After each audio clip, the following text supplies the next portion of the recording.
Hi, this is part one of the 501 Exam 2 study review session. Let's look at this question. I think you've seen it before. But a patient reports being constipated. What should the nurse encourage the patient to eat? So the correct answer is fresh fruit and whole wheat bread. I did see in the assignment from week 4 that a lot of people did choose the plain yogurt and fresh fruit. So I realized that some yogurts have active cultures in it, which can maintain gut integrity, can help with maintenance of bowel movements. But the most important thing that we need to know with our patients who are constipated from a traditional westernized standpoint in our fundamentals book is fresh fruits and vegetables and whole grains. All right, so what should the nurse assess for when assessing the patency of a Foley catheter? So the word patency means open. So the correct answer is going to be volume. Okay? So if we have an open catheter where it's patent and it's draining well, we should see an adequate amount of volume. Obviously, if the patient's hydrated enough, we've got enough perfusion to our kidneys. Color is not necessarily a good indicator. That might tell us hydration status.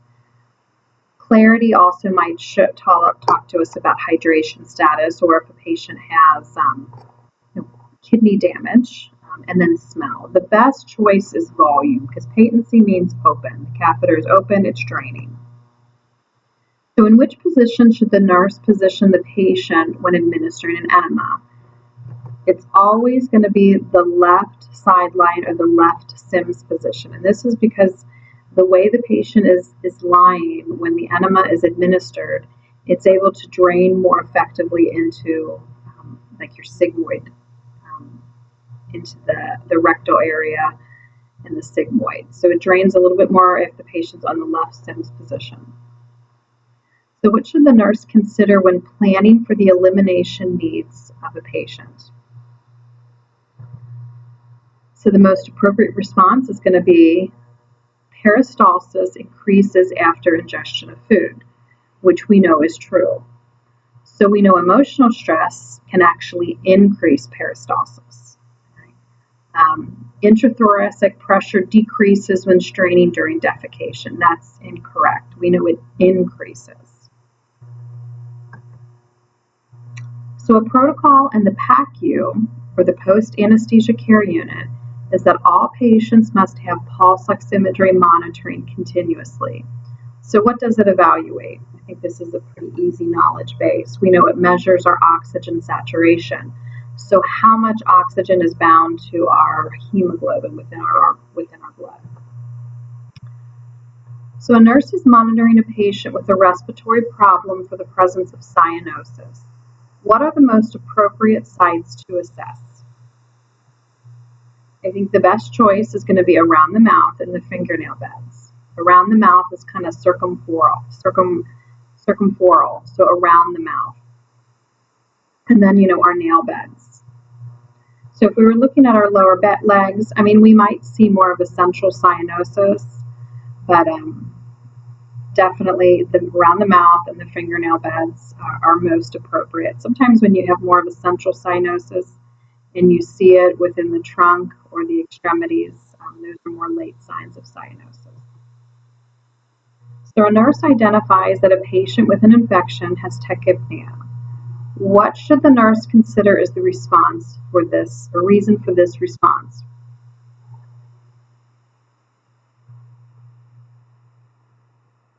This is going to be an increase in the metabolic rate. So if a patient is breathing faster, they probably need more oxygen to compensate for the increased cellular metabolism. So if a patient needed to retain carbon dioxide, we wouldn't be breathing faster, we'd probably be breathing slower. Because if patients breathe faster, that's typically because they're blowing off carbon dioxide, so that's not appropriate. So a decrease in carbon dioxide levels. No.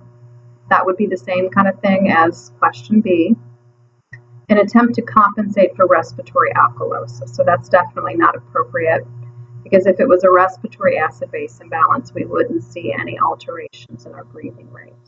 So A is the best answer. It's the best choice, even if you really didn't know a lot about the other three distractors. So a patient is receiving oxygen through a nasal cannula. What should the nurse do to prevent skin breakdown around the patient's nares? So we're going to adjust the cannula so that it's comfortable when we put this first on. We're going to assess their skin integrity before we put it on and even afterwards. So providing oral hygiene isn't a bad thought, but it really has nothing to do with the nasal cannula. We're not going to remove the tubing every 15 minutes, every 2 hours. This patient obviously needs oxygen continuously. And repositioning the patient is great every 2 hours, but it has nothing to do with the skin breakdown from the nasal cannula. So which individuals are most likely to have life-threatening complications when experiencing a respiratory infection? So this is a select all, so we know at least 2, but not all. So the 2 correct responses is A and B. Now, if we had to make a choice, like if this was not a select all apply, I would say the older adult. And that's just, their immune systems are both somewhat impaired or compromised. But the truth is, infants, at least their recovery and their ability to regenerate is much more up to date and as well than compared to an older adults, right? They wear out degeneration. So to best promote sleep and rest in the hospital for all patients, the nurse should, and we know it's encourage usual routines. I think we've seen that question before. So the nurse is caring for a patient who's coping with chronic pain. A psychological reaction to chronic pain that the nurse should monitor for is depression.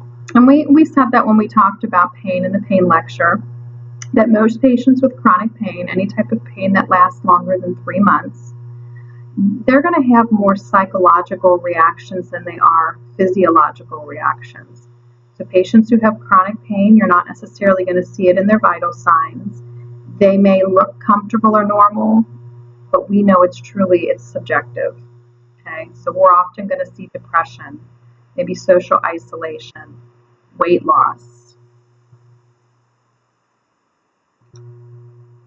The school nurse is teaching a group of high school students about health promotion.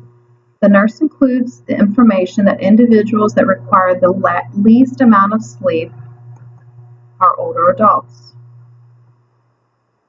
The nurse identifies that further preoperative teaching is needed when the patient says, I should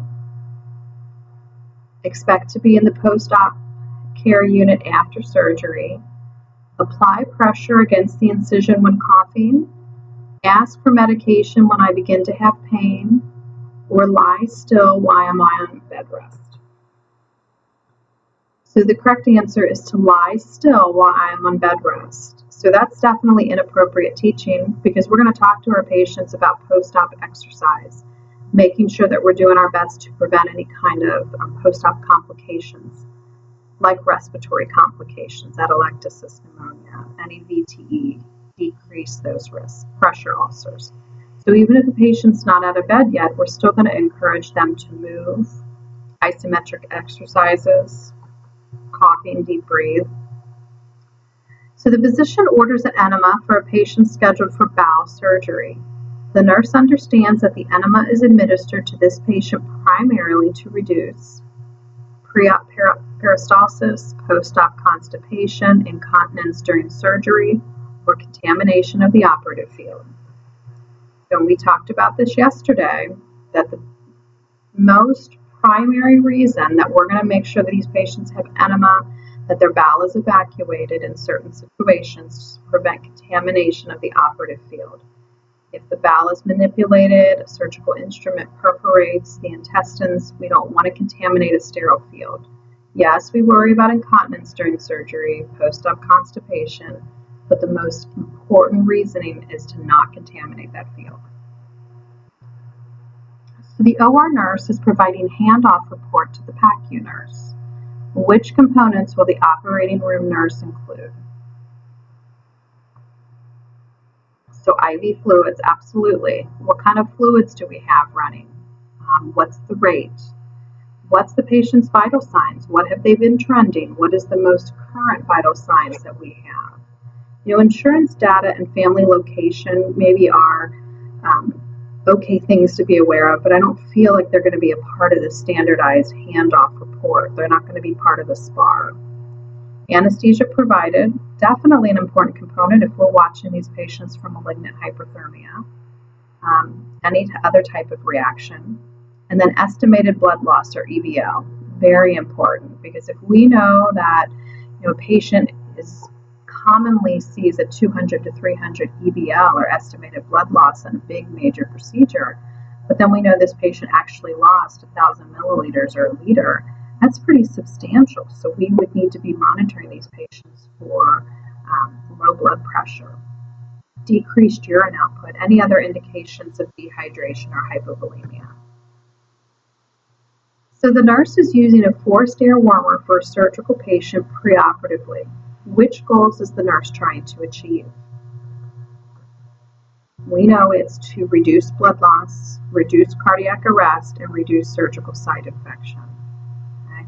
That's why we said that we like to make sure these patients are warm, because being hypothermic can increase their risk for bleeding, increase their risk for dysrhythmias, which could lead to cardiac arrest, and increase their risk for surgical site infections. So it's the whole reason that we look to pre-warm these patients even before surgery starts. So the PACU nurse transports the inpatient surgical patient to the med-surg floor. Before leaving the floor, the med-surg nurse obtains a set of vital signs. What is the rationale for this action? So the most appropriate response is this is done to compare and monitor for vital sign variation during transport. We know it's because things can happen during transport, even if it is a very short ride with the patient. And we also want to make sure that the patient is stable before we leave. It's common courtesy. And we're also responsible for this patient until the other nurse is receiving them. We want to make sure that we've done our job, and we're going to see it through. So during preoperative assessment for a 7:30 surgery, the nurse finds that the patient drank a cup of coffee. The nurse reports this information to the anesthesia provider. Which action does the nurse anticipate? So the most appropriate response is a delay or cancellation of surgery, right? Usually we say still NPO after midnight. So in general, when a patient's energy requirements are completely met by the caloric intake and food, which assessment finding will the nurse observe? So what they're eating matches their metabolic requirements. So their weight is not going to change, right? They're not burning any more that they're intaking. It's going to stay the same. So in providing diet education for a patient on a low-fat diet, which information is important for the nurse to share? And a lot of these, you have to assume, even if it doesn't say first or most or best, sometimes you're going to have to answer what is the best. And also remember, you're talking to a patient, you're providing education for a patient. So you're going to try and use as simplistic terms as possible, right? We may not be using a lot of percentages. So the best response is saturated fats are found mostly in animal sources, which is true. Okay? Trans fats, I think they should be less than 1%. I don't think they should be less than 7%. So I think saturated fats are found mostly in animal sources is the appropriate response. So the nurse is teaching a health class about the Choose My Plate program. Which guidelines will the nurse include in the teaching session? Balancing sodium and potassium, decreasing water consumption, increasing portion size, or balancing calories. So we know it's balancing calories. We know if they choose My Plate, we want them to increase water consumption, and it's about decreasing portion size. And it's about decreasing overall potassium or sodium and maybe increasing the intake of fresh fruits and vegetables. that might have potassium in it. So it's about balancing calories, increasing water, and decreasing portion size. In providing prenatal care to a pregnant patient, what does the nurse teach the expectant mother? Calcium intake is especially important in the first trimester. Protein intake needs to decrease to preserve kidney function. Folic acid is needed to prevent birth defects and anemia, and extra vitamin minerals should be taken as much as possible.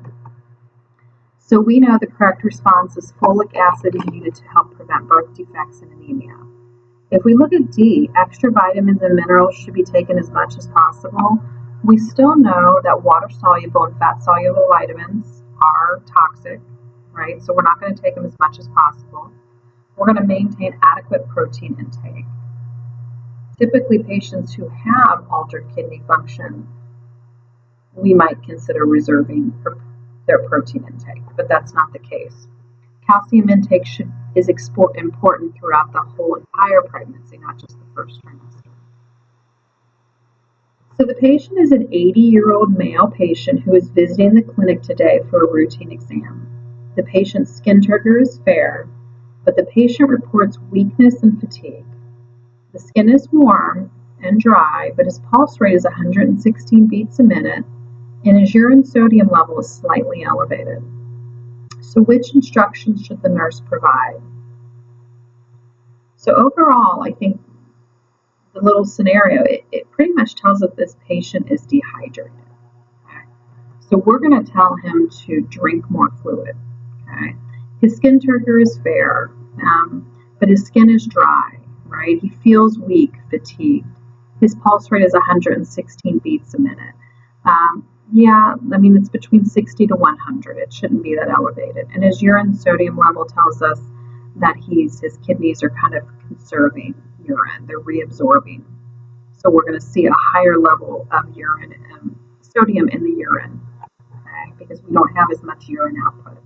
All indications of dehydration.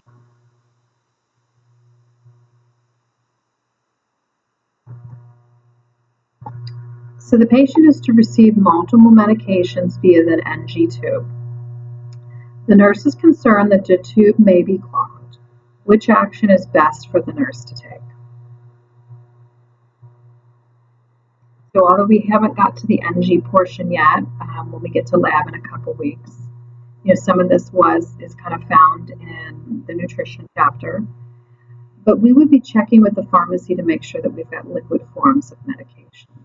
So when we are giving medications through an NG tube that we're allowed, typically it's going to be 30 mLs of water, and usually we're going to do it in between each medication that we're able to crush and dilute. Okay? We hardly ever mix all medications together because we can actually change the components of the medications and we can cause interactions. So if a patient has an NG tube, they're not able to swallow their medications and we have to give them through the tube, it's typically best practice to give them separately. And we're usually going to give 30 milliliters of water in between each medication. And we're always going to dilute medications because if not, it's going to clog the tube. And if we can, the most important thing to do is have any kind of medication that's a pill change to a liquid form. It decreases the risk of clogging off the NG tube. All right, the patient is asking the nurse about the best way to stay healthy. The nurse explains to the patient which teaching points. Are we going to increase physical activity? Yes. Are we going to keep our total fat intake to 10% or less? Yeah, I think that's really low for total fat intake. We do need some fat, right? There's essential component, like there's essential needs and requirements to fat. Maintain body weight in a healthy range, yes. Choose and prepare foods with little salt, yes. Increase intake of meat and other high protein foods. So anytime you're not really sure if a response is appropriate for a select all apply, I would never choose it, right? It's kind of like, well, maybe in some instances. But the most important thing that I could see is to increase physical activity, maintain body weight in a healthy range, and choose and prepare foods with little salt. So the nurse is preparing to check the gastric aspirate for pH. Which equipment will the nurse obtain? So to kind of set the scenario for this question, anytime we insert a nasogastric tube, whether it's for feedings, enteral feedings, or whether it's for NG decompression, we're always going to verify placement. And one of the best ways to do that is through a gastric aspirate, and we're going to check the pH content. And we want it to be less than 4. So the pH in our stomach, any kind of liquids that we get out of our stomach, should be less than 4. And the type of equipment that we use with NG insertion or management of an NG tube is a syringe called a septo. Another word for it is a piston syringe or a tumi.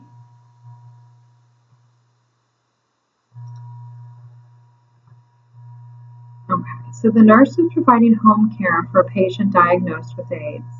Which dietary intervention will the nurse add to the care plan?